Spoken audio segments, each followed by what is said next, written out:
Most folks who fence off a half acre go straight for the animals they grew up seeing. A steer in the corner, a run of meat birds, a big flock of hens for eggs. The honest truth is that on small ground, those three are usually where your money quietly leaks out. After 40 years working my own ground, I've learned to think of a half acre like a bank account. Every animal is either a deposit or a withdrawal, and the margin is just what's left after the dust settles. That's the whole game today, and I'll show you the three to stop and the three that put money back in. So let me start with the one most people are proudest of, and the one that drains the account fastest on small ground: a beef steer. A steer looks like the prize. You picture a freezer full of beef and money saved. But here's the trouble on a half acre. A finishing steer eats somewhere on the order of 2 to 2.5% of his body weight in dry feed every day, and by the back end, he can be pushing 1,200 pounds. That's well north of 20 pounds of forage a day. A half acre of decent pasture, even in a kind climate, simply does not grow that much grass fast enough to keep up. So what happens? You start buying in hay. And that hay is the withdrawal that empties the account. Depending on your area and the year, a small square bale runs you anywhere from $7 to $12, and a single steer can go through a bale every 2 to 3 days through the lean months. Run the arithmetic, and you're looking at $400, $500, $600 of bought hay over a winter, on top of the calf you paid for in the first place. When you finally fill that freezer and tally it honestly, a lot of folks find they roughly broke even, maybe cleared a couple $100 for a year of hauling water and mucking. That's not a deposit. That's a job you pay to keep. I'm not saying a steer is a bad animal. On 40 acres of grass, he's a fine deposit. On a half acre, he's a withdrawal wearing a nice coat. The land just can't bank what he spends. And there's a hidden cost folks forget when they pencil out a steer on small ground. A big animal on a small lot is hard on the soil itself. He'll punch up wet pasture into mud, compact the ground where he loafs, and graze his favorite spots down to dirt while ignoring the rest. So you're not just paying for hay, you're slowly drawing down the one asset that's supposed to grow your deposits, which is the pasture under his feet. Think of it like this. You wouldn't keep an employee who eats more than he produces and tears up the building besides. On a half acre, that steer is exactly that employee. He's a fine worker on the right job site. This just isn't it. Now the second money loser, and this one stings because it feels so productive: commodity meat broilers. Raising your own meat chickens is satisfying work, and the birds grow fast. A Cornish cross is ready in 6 to 8 weeks. But the margin was gone before you ever set the first chick under the lamp. Here's why. The grocery store buys feed by the rail car, processes by the 100,000, and sells whole birds for $1.25, $1.50 a pound on sale. You're buying feed by the 50-pound bag at retail. It takes roughly 2 pounds of feed, give or take, to put a pound of weight on a broiler, and bagged feed where I am runs about $20-some a bag. By the time that bird hits the cone, you've often got $6, $7, $8 of feed alone in it, before chicks, before bedding, before your propane and your hours. So your cost to produce sits at $3, $4 a pound on a good day. And the store is selling the same bird for less than half that. You cannot beat the store on price. Nobody on a half acre can. When you try, you're not running a farm. You're subsidizing the grocery chain out of your own pocket. The deposit you imagined is a withdrawal the whole way through. Now I'll be fair. There's nothing wrong with raising your own meat birds if you want to know exactly how your chicken was kept and what it ate. That's a real value, and it's worth something to a lot of families. But that's a personal value, not a profit. The minute you tell yourself you're going to sell those birds and come out ahead against the store, the bank account says otherwise. You're competing on price in the one arena where the big operation has every advantage, and you have none. Here's the chaos for you, since I'm being honest. The first time I tried meat birds for the freezer, I told myself I was saving money. Well, closer to losing $40 if I'm honest, once I counted the propane I'd burned keeping them warm through a cold snap. My grandfather would have shaken his head at me. Live and learn. And the third one, keeping a big flock just to sell plain eggs. This is the one folks argue with me about hardest, so let me lay it out plain. Eggs themselves are a fine thing to have, but selling plain, ungraded eggs as your profit plan off a big flock is about the thinnest margin in all of small farming. A laying hen eats roughly a quarter pound of feed a day. Run 30 hens, and you're burning better than 7 pounds of feed a day, every day, laying or not, through molt, through deep winter when they slow right down. Tally the feed against a carton you can only sell for $3, maybe $4 at the roadside, because that's what the store sets the ceiling at. And the margin on a plain egg is measured in pennies. Pennies against real dollars of feed and real hours of your morning. A big flock for plain eggs doesn't bank money. It just turns expensive feed into cheap eggs and calls it a hobby. There's nothing wrong with a hobby. Just don't mistake it for the deposit side of the ledger. And the flock grows the way most withdrawals grow, quietly. Folks start with 6 hens. Then a neighbor offers a few more. Then a broody hen hatches a clutch, and before you know it, you're feeding 40 birds and selling eggs for the same $3 a carton you always did. The feed bill climbed, and the price didn't. That's the whole trap. More birds did not mean more margin. It meant a bigger faucet of feed running out the same narrow spout of roadside price. The bank account doesn't care how many hens you have.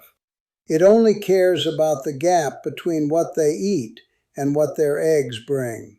And on plain eggs, that gap stays stubbornly small, no matter how big you scale.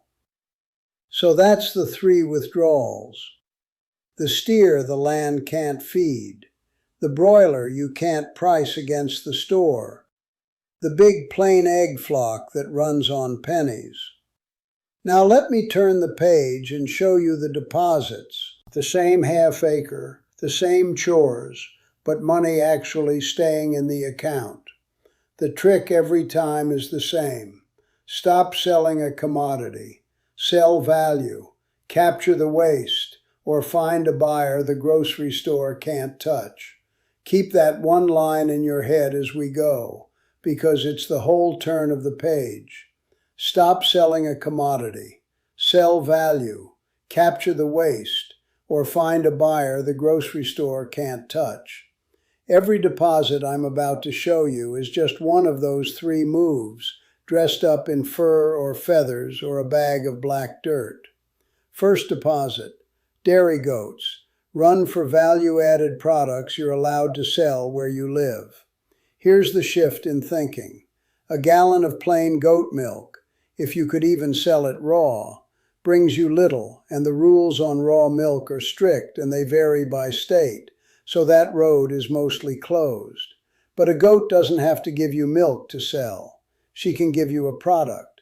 The classic one folks land on is goat milk soap, because in most places a bar of soap is a cosmetic you can legally make and sell off the farm, where bottled milk is tightly regulated.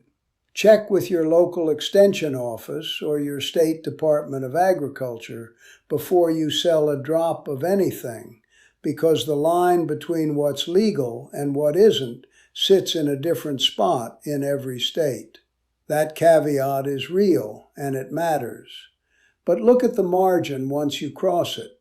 A couple of dairy doughs in milk will give you plenty for a steady run of soap, and the milk is the cheapest ingredient in the bar.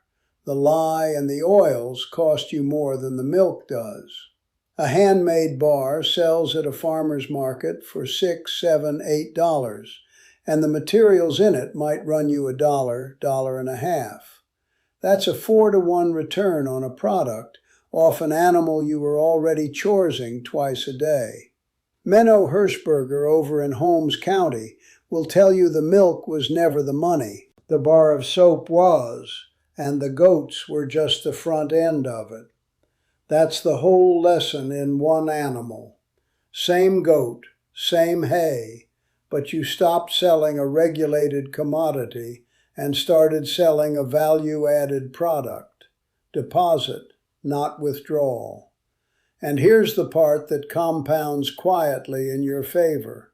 A bar of soap doesn't spoil on you the way a gallon of milk does. Milk sold is a race against the clock. It's good for days and then it's a loss. A bar of soap will sit on a shelf for a year and only get better. So you've not only raised the margin, you've taken the spoilage clock off the table entirely. You can make a batch in a slow week and sell it through the busy season. The animal made the cheapest ingredient, the product holds its value, and your time gets spent when you have it to spare, instead of being chained to a milk schedule. That's the kind of arrangement that keeps depositing long after the chores are done. Second deposit. Meat rabbits, but sold smart. Breeding stock and niche buyers, not just carcasses. Most people who try rabbits sell them dressed, by the pound, and run into the same wall as the broiler man. Sold as plain meat by weight, the margin is thin. But rabbits give you 2 doors the chicken never does. The first door is breeding stock. A proven trio or a quality wean pair of a known breed sells to other small farmers for $30, $40, even $60 a pair, when a dressed fryer might bring you $8 or $10. You're selling the genetics and the startup, not the dinner. The second door is the niche buyer, folks who want quality rabbit and can't get it anywhere local. A small restaurant, a specialty butcher, a customer who keeps reptiles or raptors and needs clean feeders. Those buyers pay for what the grocery store doesn't carry at all. One caution, and it's a factual one. Rabbits are heat intolerant.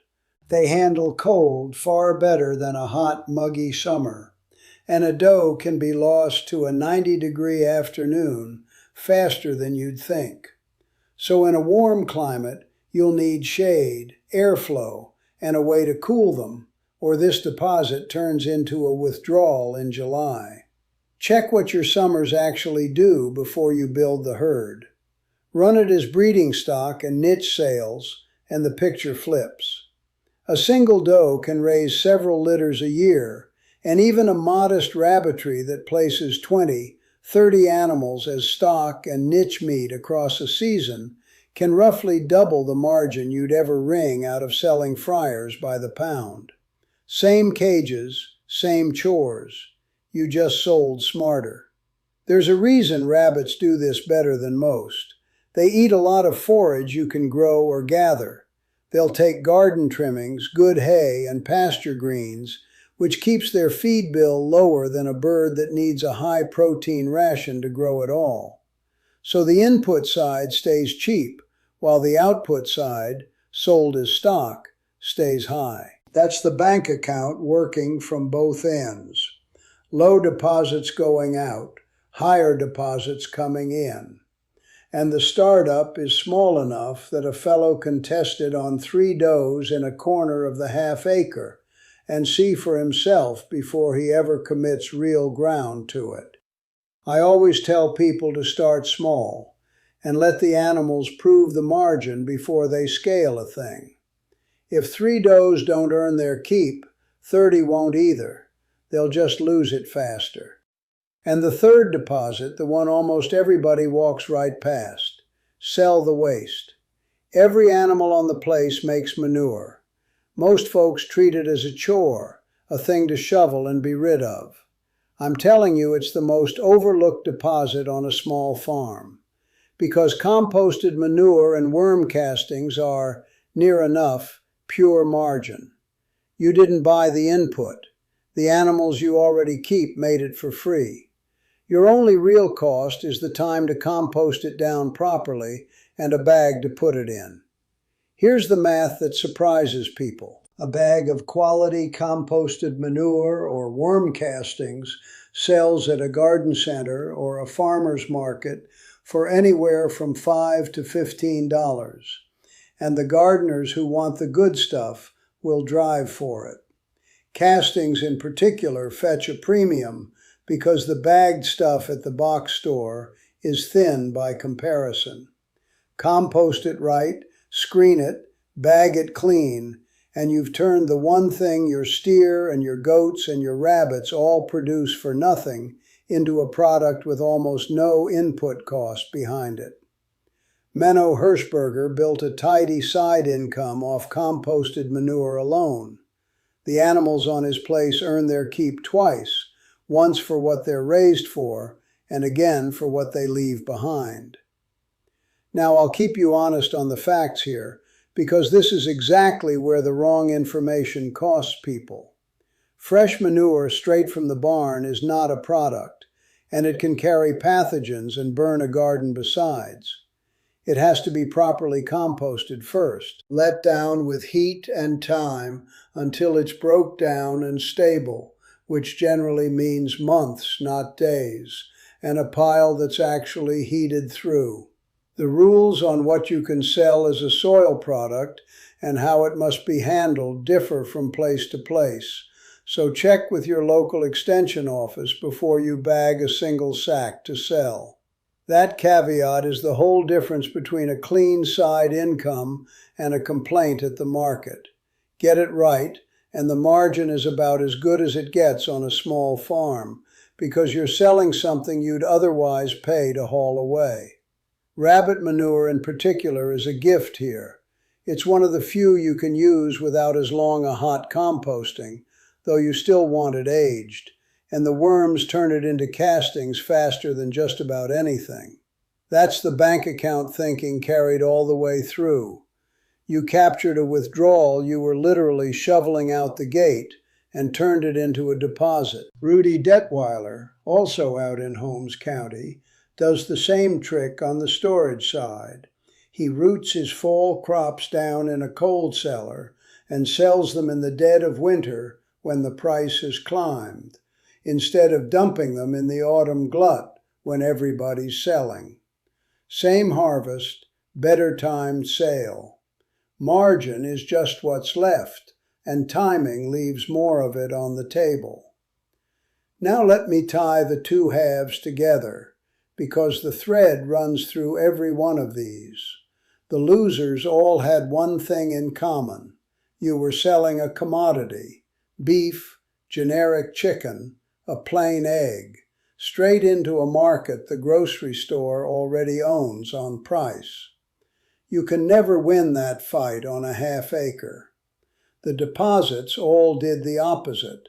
They sold into a niche the store can't reach: a handmade soap, breeding stock, a specialty buyer, a bag of castings the serious gardener can't find anywhere else.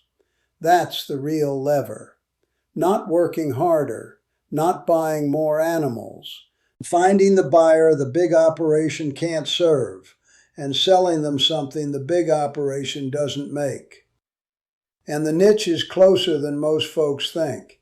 It isn't some far-off specialty market. It's the restaurant 2 towns over that wants something the food truck can't supply. It's the gardener who's tired of thin, bagged soil.